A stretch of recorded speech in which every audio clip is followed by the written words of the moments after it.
Well, enough of the montage. The real question is, why would any sane person take a month of their life to walk the Camino de Santiago Frances? By the way, I keep being told it's impolite to ask that of a pilgrim. Let's work around it, and I'll give you mostly my experiences and thoughts about the Camino, with a few insights of friends I met here, like Frank Rodriguez. I believe people come here to experience freedom and wildness, which our societies constrict us. Here, it's a different opportunity. Walking usually comes easy to me. One foot in front of the other is something I've been doing for as long as I can remember. So looking for ways to prove this ability seems to be my goal in retirement. I walked my made-up trail from Copenhagen to Cherbourg in my first year of retirement. Now, in my second year, the Camino seems like an interesting path to perambulate. So did a whole lot of other people. A whole lot. It's a little more popular than what it was when I walked this 7 years ago. It is very popular and it's crowded, which is a shame, really. The beauty of the Camino is meeting people from everywhere on Earth.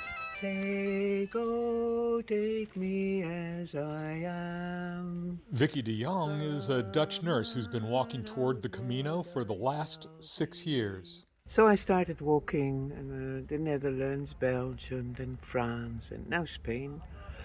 So this is my last year, and now already I'm thinking, what's next? Because walking for me is very important, and I think whilst I'm walking, I'm discovering a lot of things. Every day, new things. I meet new people, hear their stories, and I always learn a lot from them. And then we have the most beautiful talks during this Camino. European countries were very well represented, of course. It's within a train ride for them to get to their starting point of choice, or a cheap Ryanair flight. North Americans, like me, were also very well represented. The trail was thick with Canadians and people who wished they were. When I was asked where I'm from, I never gave my country, but I instead just said Dallas, thinking the TV show was well known. Most people got the country from that. I always had to follow up with people who gave a country by asking, well, what city? Canadian Wes Coop actually has moved here. He owns a coffee shop, but I met him at his food truck set up for the hikers. The community that happens on the Camino is absolutely incredible. You see people from the nations of the world sitting here having a coffee or something to eat and just getting along and helping each other. I think that's been one of the biggest surprises. South America was represented in the parade of nationalities. Brazil showed up multiple times, as did Argentina and Chile. I guess you could throw in Mexico and the Dominican Republic and call it Latin America. Australia had many pilgrims, as the people who walked the Camino are called.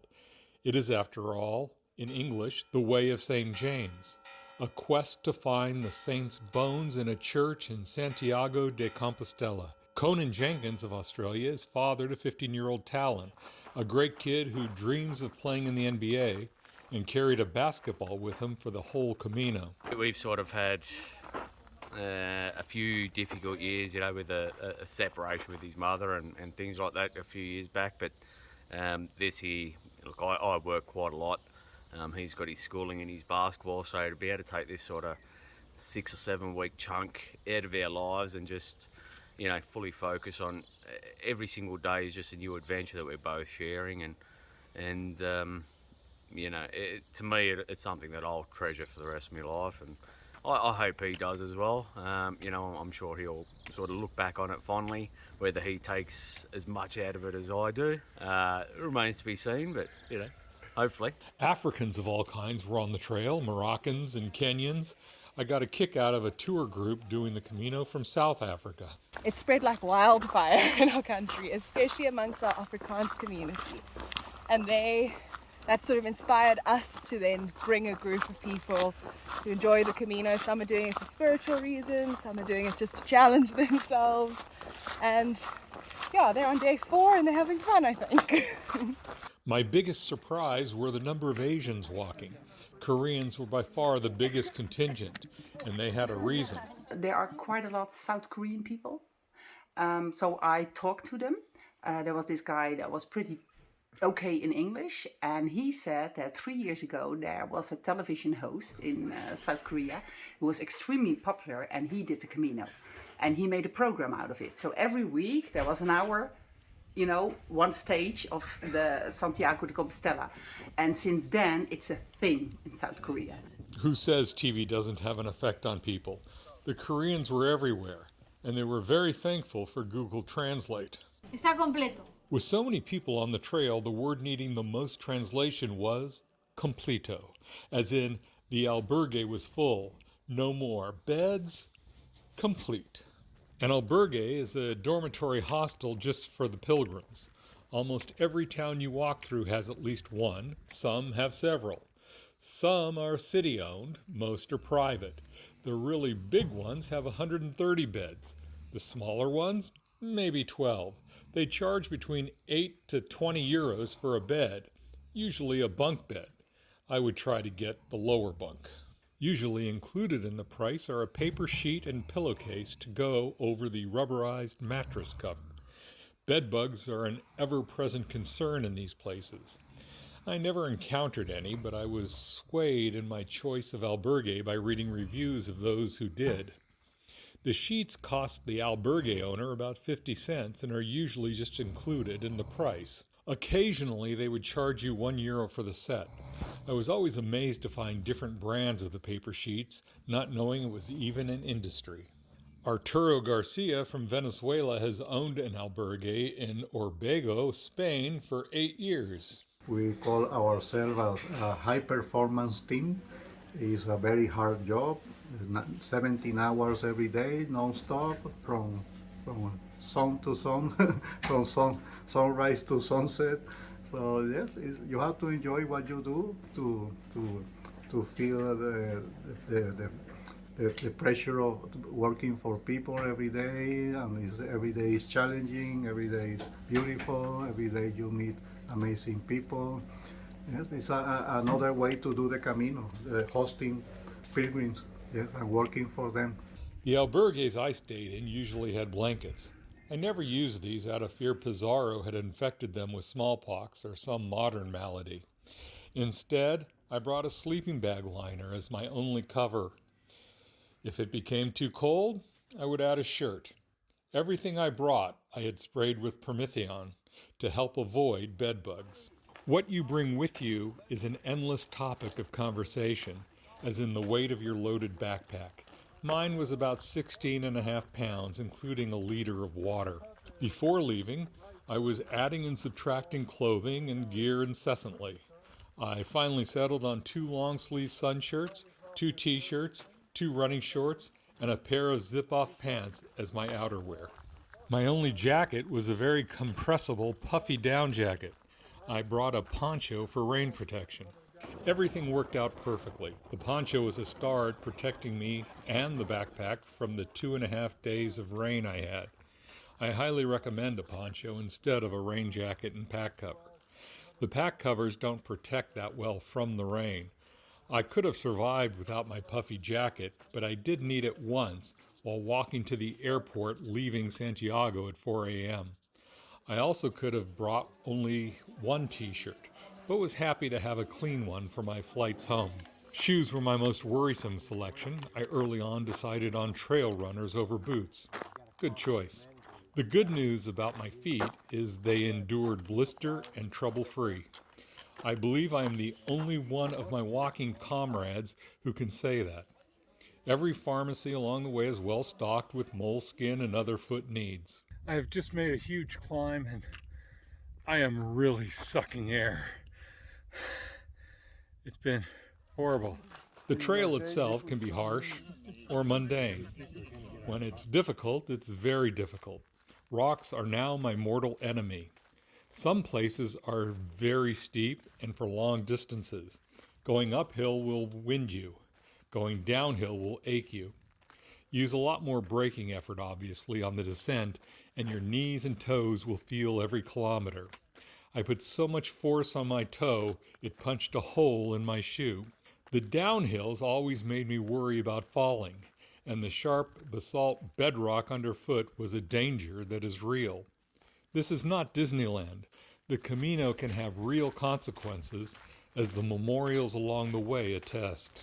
I'm amused that people bring with them rocks from home to leave at the sculpture Cruz de Ferro. It's said leaving your rock will relieve you of your weighty issues from home. If there is one thing Spain does not need more of, it's rocks. Or flies. There are times when the thick haze of flies will drive you insane. You need to cover your mouth with a scarf to prevent them from entering your pie hole. I still ate a couple. Flies will be on your enemies list at the very top. As you walk, you begin to notice the extra 17 pounds on your back. Your center of balance changes and the steep climbs seem steeper. Trekking poles are almost a must for this hike. They saved my ass from tripping many times. It seems that 90% of pilgrims use at least one. You may or may not get poles through airport security. I bought my 2 poles for 13 euros apiece in Pamplona. They served me very well. Every night at the albergue, you leave them in a collection can at the door. They were always waiting for me in the morning. Of course, they were taken away from me by airport security leaving Santiago. Sadly, still cheaper than paying $60 for a checked bag. For many people on the Camino, poles aren't as necessary because they don't carry their gear. As hard as it might be to imagine, there are services that will transport your backpack or even your luggage for a fee of about 6 euros a day. Some people walk with just a small day pack from albergue to albergue, or just as likely from hotel to hotel. It's said that everyone should walk their own Camino. This is true, but it doesn't stop those of us struggling with a heavy pack on from mocking them incessantly. Other people, you just have to admire their ingenuity. There were those who even took taxis and buses between towns. By the way, every walker has to be aware of the bikers. They occasionally ring a bell, some just barrel through. We even saw e-bikes on the paths. Let the walker beware. When I was on the Camino in September, it was festival time. It seemed like every small village, hamlet, and town was celebrating.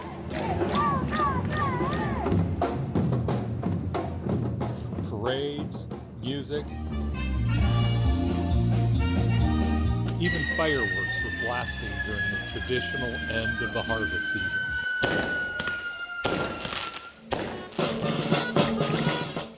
In the big city of León, the party atmosphere was taken to a whole new level. I took my only 0 day here to enjoy the festivities. Small towns come to show off in the streets of the provincial capital.